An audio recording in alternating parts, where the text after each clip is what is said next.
परवापासून खऱ्या अर्थाने चैत्र नवरात्र उत्सवाला सुरुवात होते आणि त्याच दिवशी गुढीपाडवासुद्धा आहे. हा योगायोग आहे.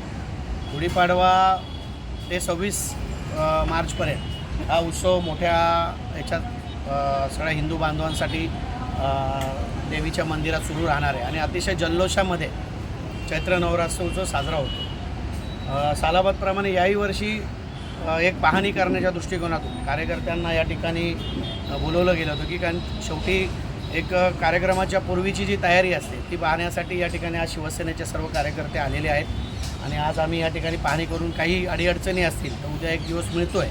त्या अनुषंगाने आम्ही सगळंच हा किल्ल्याचा परिसर स्वच्छ करून सुंदर करून येणाऱ्या काळामध्ये आपल्याला हा उत्सव चांगल्या पद्धतीने कसा साजरा करता येईल यासाठी आम्ही प्रयत्न करतो. खरं तर चैत्र नवरात्र उत्सवामध्ये 7 दिवस हा देवीचा उत्सव असतो.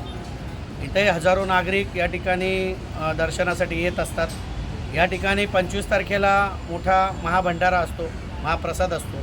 त्यासाठी दुर्गा भक्तांना या ठिकाणी पूर्णपणे भंडाऱ्याची व्यवस्था असते. ही किल्ले दुर्गाडीच्या मार्फत असते आणि ती केली जाते दरवर्षाप्रमाणे आणि दररोज दर्शन हा मोठ्या प्रमाणात या ठिकाणी भक्तगण येत असतात आणि त्या अनुषंगाने ही तयारी आपली चैत्र नवरात्र उत्सवाची झालेली आहे.